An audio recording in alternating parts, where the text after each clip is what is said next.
भी ना, जैसे आपने डिटॉक्स के बारे में बताया, जैसे कोई किसी को कोई बीमारी है और वो बहुत क्रॉनिक और बहुत ही हैवी हिटिंग है बीमारी, तो सिर्फ डिटॉक्स से काम चलेगा या how much time will it take to completely heal? It depends on the या person to person disease, depend करता disease है, to disease disease to also. Disease भी, या बट इन टर्म्स ऑफ अगर 50-60% बीमारी बढ़ चुकी है हाँ. और उसको कम करना है, then how much percentage will get reduce and how much time will it take? या मैंने तो अभी 2-3 महीने से ट्राई करना स्टार्ट किया, ठीक है.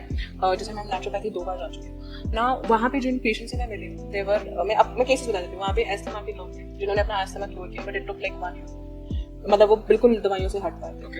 मेरा, क्योंकि मैं रेकी में प्रैक्टिस कर रही हूँ, तो it was working like a synergy कि मेरी सारी मेडिसिन एक ही महीने बंद हो गई, राइट. क्योंकि नेचुरोपैथी डिटॉक्स भी चल रहा है, प्लस आपका रेकी भी चल रहा है, ठीक है. अब कुछ आयुर्वेदिक सेंटर्स हैं जहाँ पे रेकी प्रोवाइड करते हैं. मुझ पर मेरे वाले सेंटर में तो नहीं थी नेचुरोपैथी सेंटर में.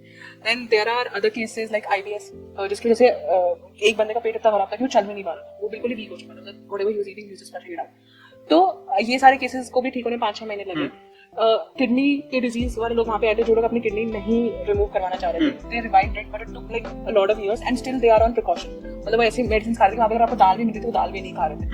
तो it depends on case to case. आपको कोई एक डॉक्टर, जो सर्टिफाइड डॉक्टर होगा ना, वही आपको हेल्प कर पाएगा कि हम बता पाएगा यानी केस कितना टाइम लेगा कितना नहीं लेगा. क्योंकि मेरे केस में ये था कि डॉक्टर ने बोला था कि आपको 1 साल लगेगा, but because of reiki I was able to stop the medicine at least in 1 to 2 months, right.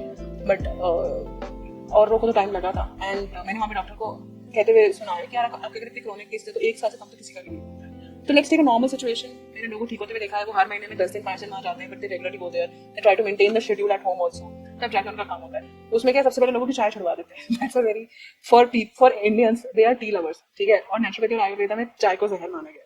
तो वो चीज बहुत हिट करती है कि घर पे आके आप कितना अच्छी तरह से फॉलो कर रहे हो. तो again it's completely on to them, up to the individual कि वो आके कैसे क्या सॉल्व कर रहा है क्या नहीं कर रहा है. क्योंकि क्या होता है ना, चाय आपका मेटाबॉलिज्म खराब करता है, इंसुलिन रेजिस्टेंस में भी फर्क आता है, आपके बहुत सारी चीजों में फर्क आता है. तो अगर आप वो चीज रेगुलरली कंज्यूम कर रहे हो, राइट, तो like it slows down the healing process. Correct.